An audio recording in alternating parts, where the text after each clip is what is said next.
Hello and welcome to In Great Company, where we bring you thought leaders and experts to share their expertise, their experiences, and their resources to help you thrive in business.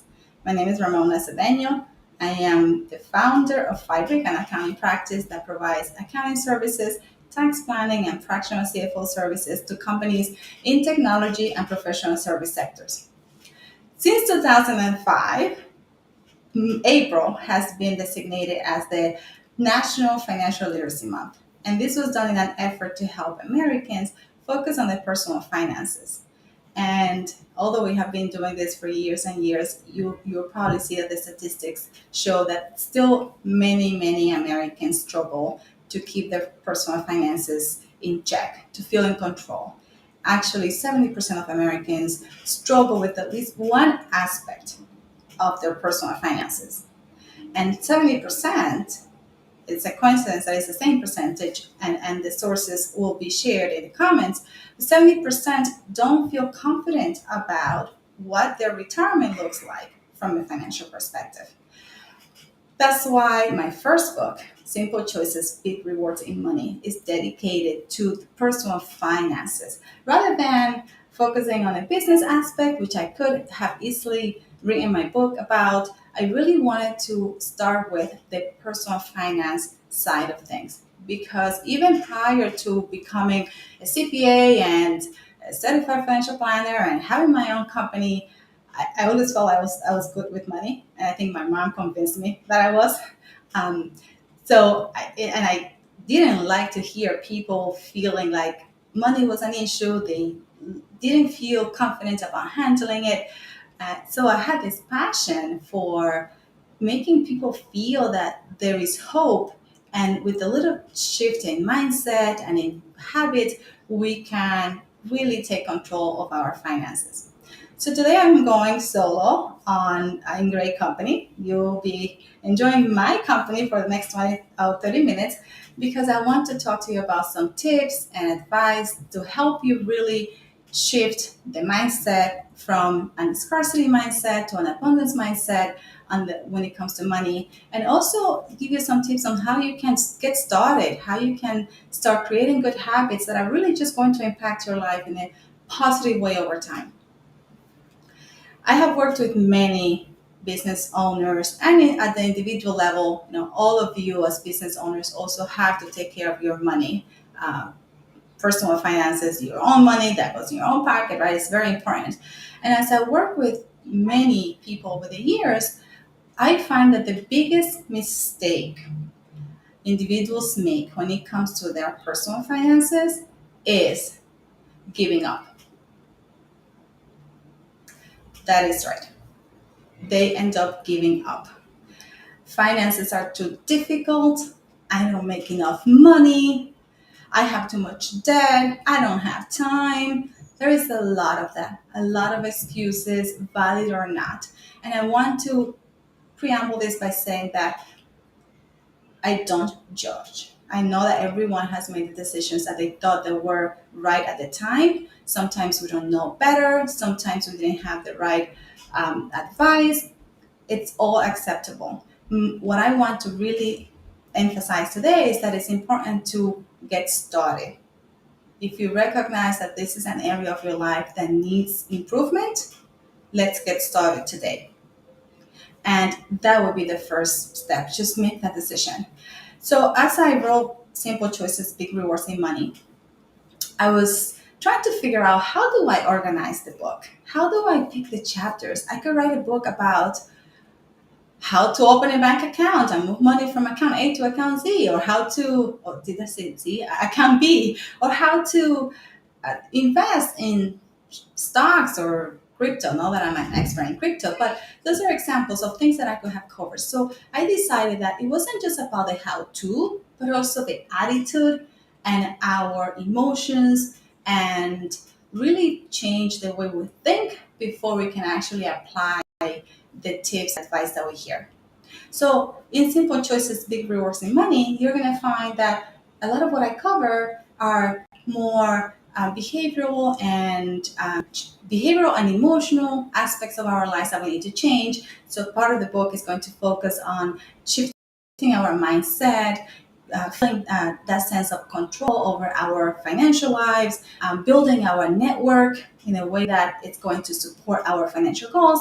And then, yes, I go into how do you do XYZ in your finances and how do you create a plan to achieve financial goals. So you'll find a lot of that. The book is coming out in May of this year. The ebook is coming out in April. And so please be on the lookout my posts and newsletters so that you can get the ebook, and the soft copy is the soft cover version is coming in May.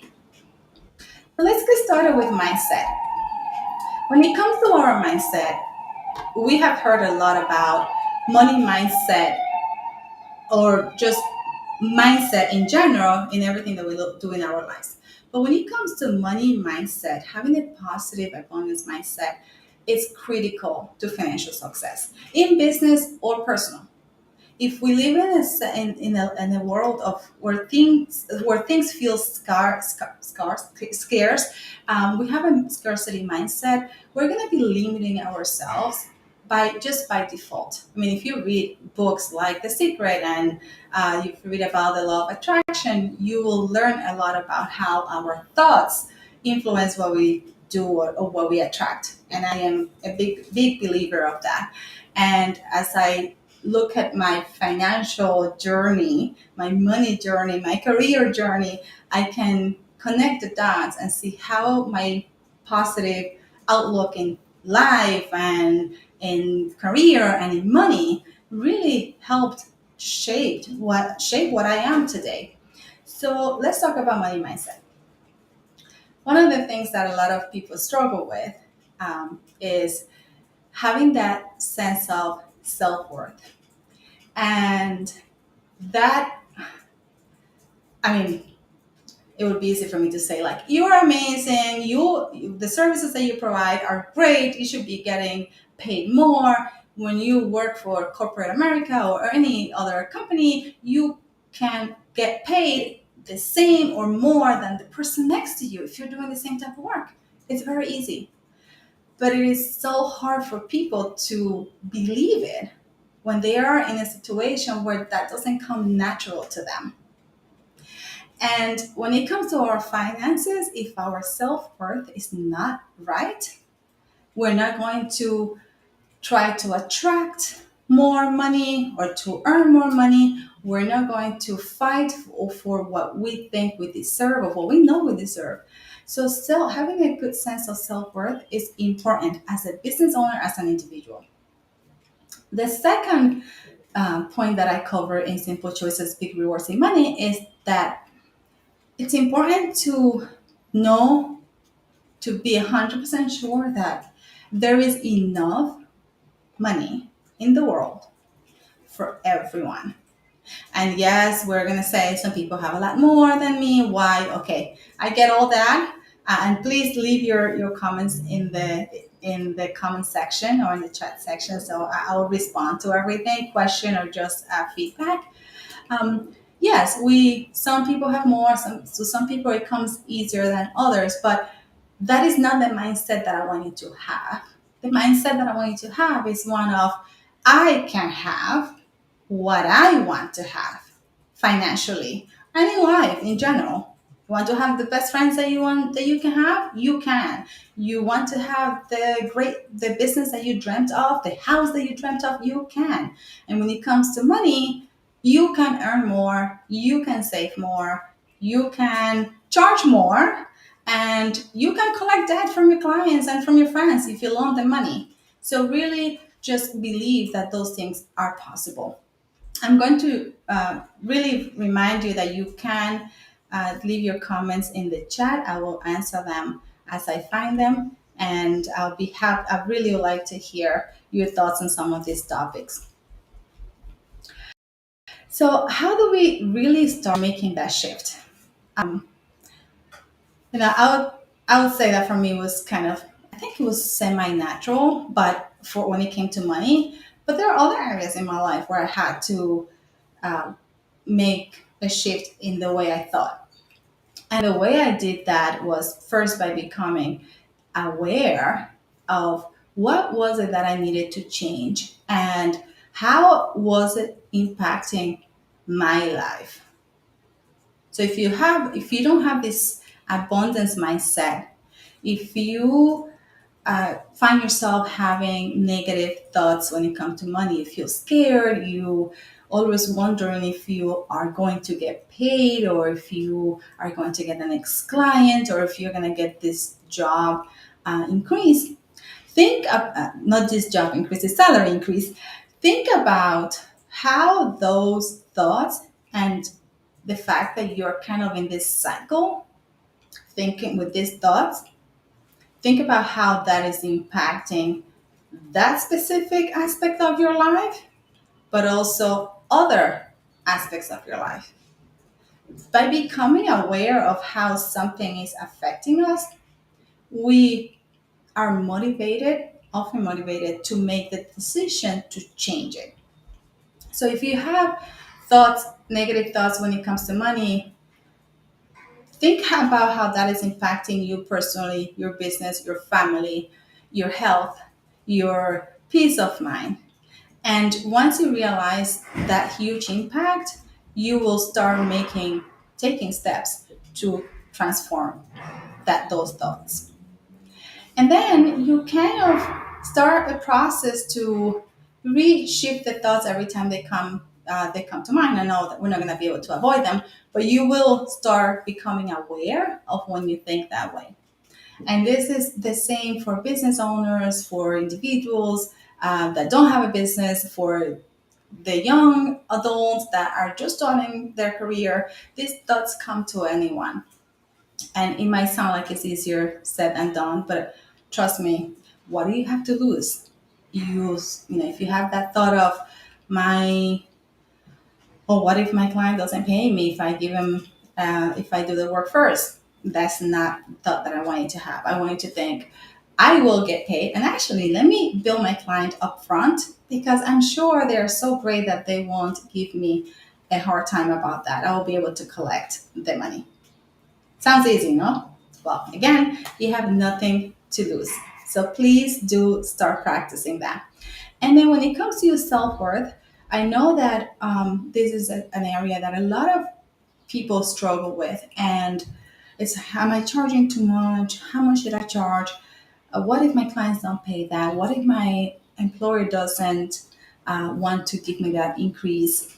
A lot of that is going to be adjusted or corrected by you changing your mindset too, but or your attitude towards an abundance mindset. But it's also about building your confidence in terms of what you provide to your customers and to your employer, and also understanding what other people in your circle are making compensation wise when it comes to the same role and the same position that you have or the same service that you provide. But it doesn't mean that you necessarily have to accept that your sense of self-worth has to be the same as someone else's just because they do the same thing. You can have a higher sense of self-worth than the person next to you who might do the same thing. And that is the reason yours might be higher could be that you feel, I'm going to pause while our noise passes.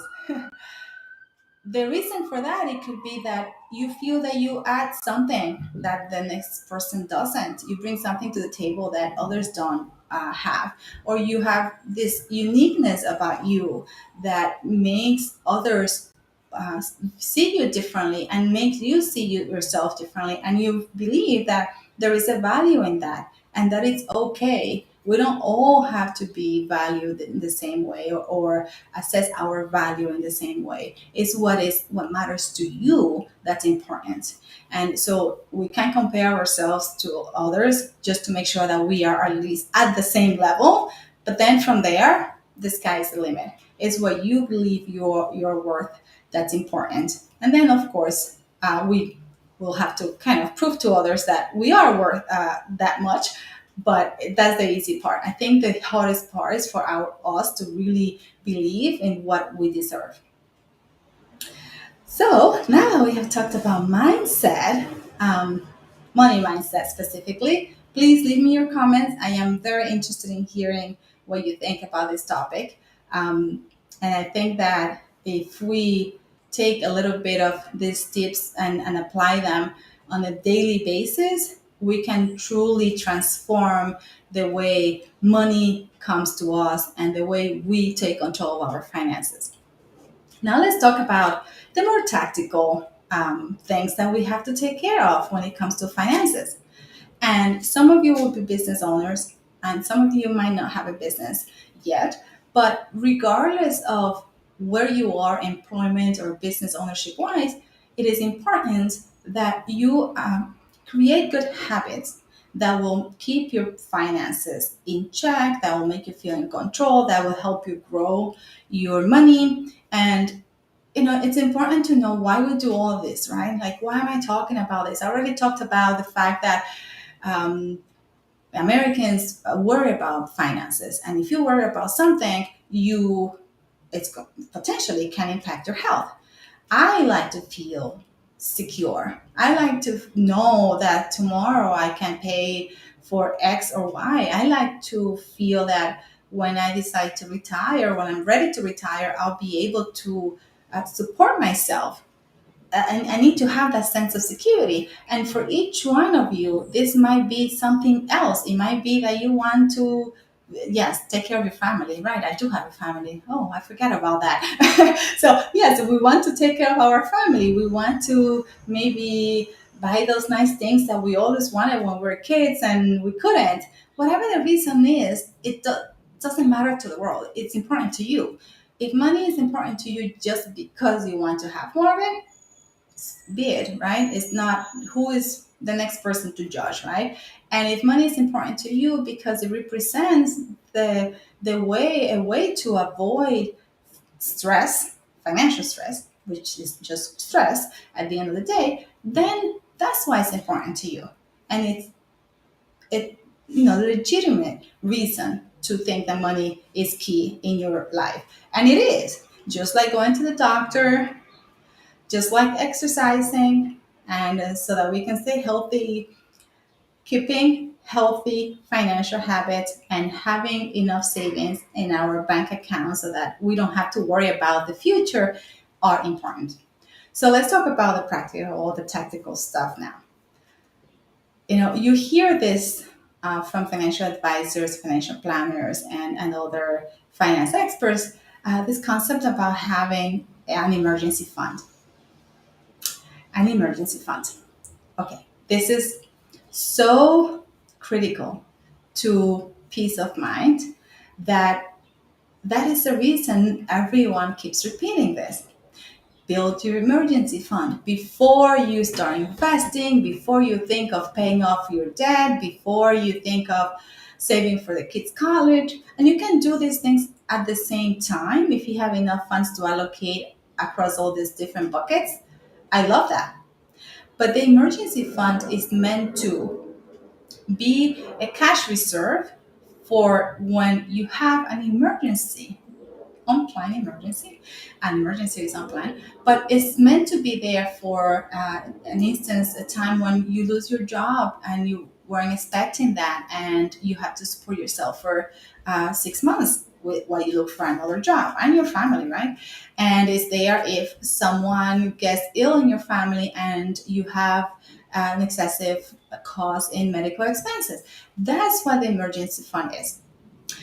If you have excess cash because your earnings minus your expenses leave you some excess profit of cash or earnings, which everyone should go for. We don't want to just live paycheck to paycheck, but we want to be able to earn more than what we spent, and the residual income we want to allocate it between building our emergency funds if we don't have one, saving for retirement, paying down some debt that we have that it's over a few years, maybe a student loan or a car loan or your mortgage.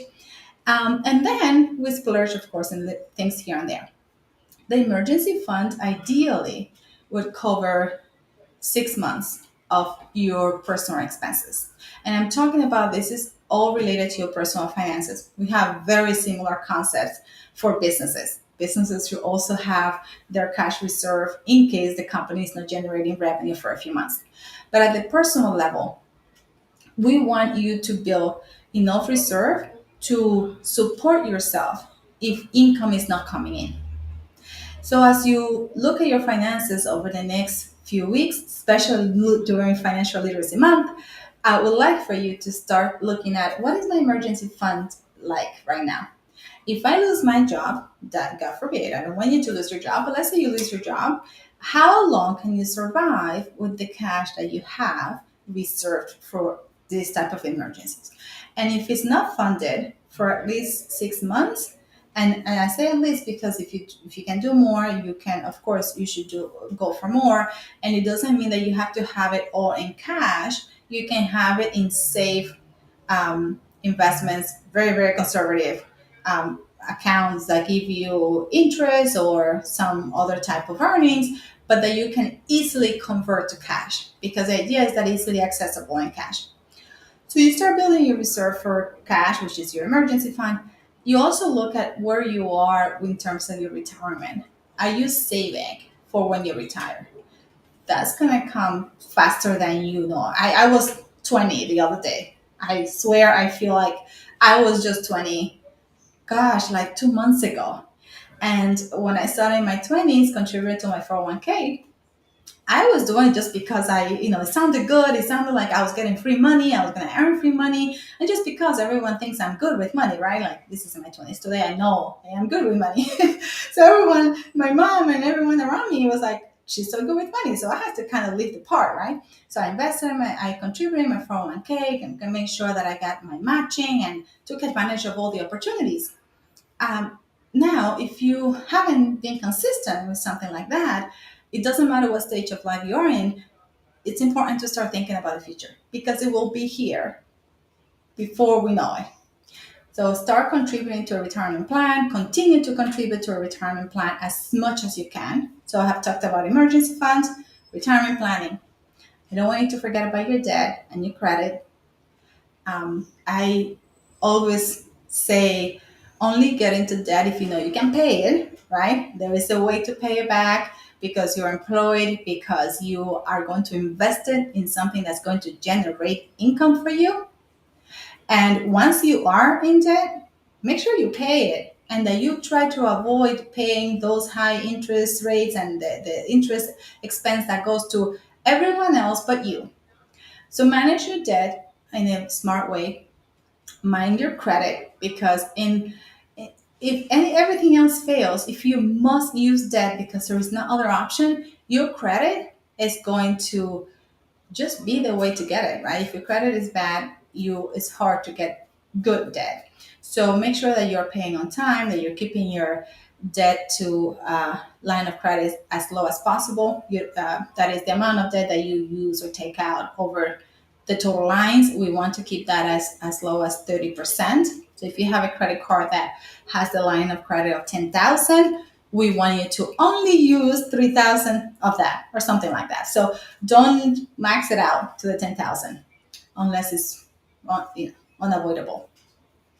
And then the next thing I want you to think about is how you keep everything organized and how you really take steps to feel that you know where everything is and you know where everything is going.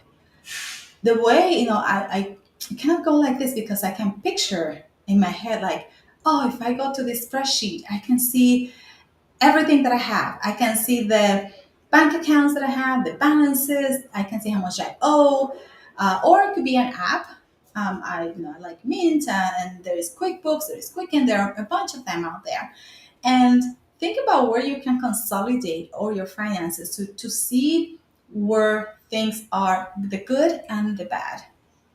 I mean, nothing like putting things on paper. Yeah, you can use a notebook if you want to, but I prefer that you use something that was not hardcover, not hardcover, yeah, a hard copy, but something that's on the in the cloud or somewhere on your computer, so you can easily modify and see it anytime. So when I think of someone coming to me and telling me, oh, yes, my finances are all in one place, they're organized. I would like to see that person telling me, okay, this is how much I get in income every month, this is how much I spend on my regular expenses, fixed expenses, and then variable expenses.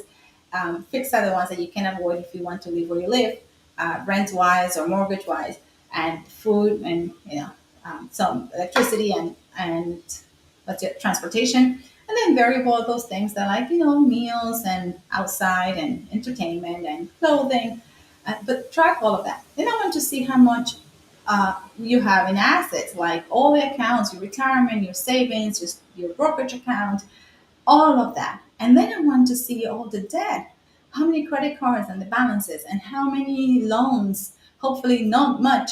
But this is where, if someone tells me, here's my financial life, I would just like to see it all in one place. And so that's about getting organized at the personal level and the business level.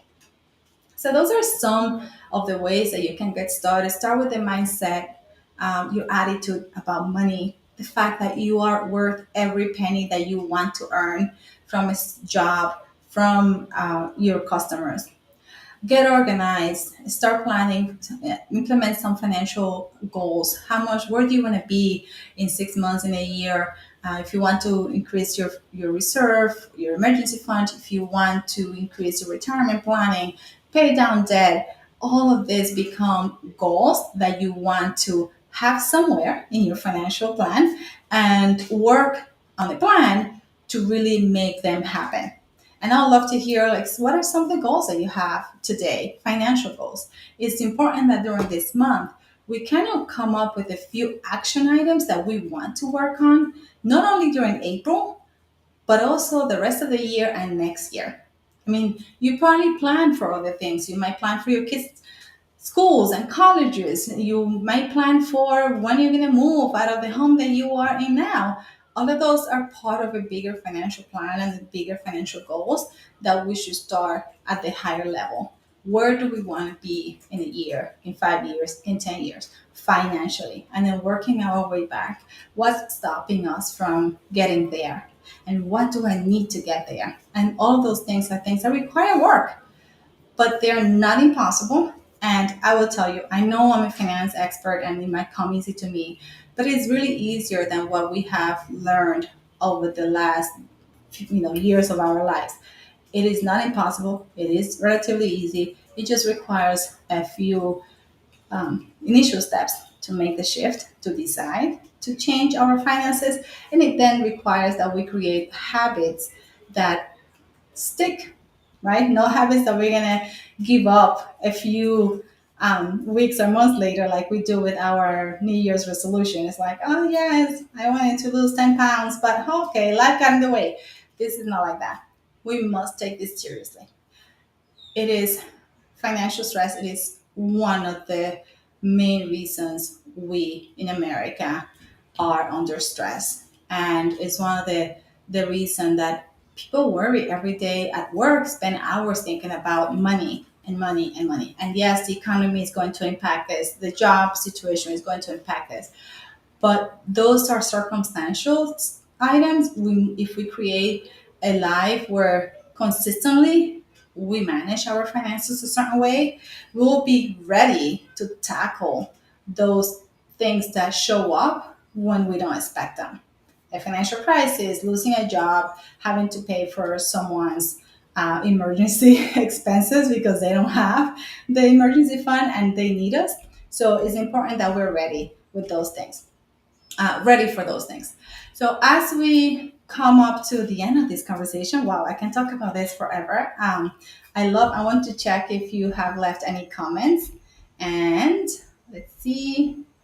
So I can comment now, but look at it now. But then if not, I'll respond later. So hello, Paul. Thank you for joining us. Great. Thank you, everyone. Omega Spam. Thank you, everyone, for joining us. I want to remind you that the book is coming out at the end of this month as an ebook, in May as a softcover edition. Simple Choices, Big Rewards in Money. And the goal with that book is to educate and change the statistics of so many people who struggle in this area. It is an area of our lives that we cannot neglect anymore.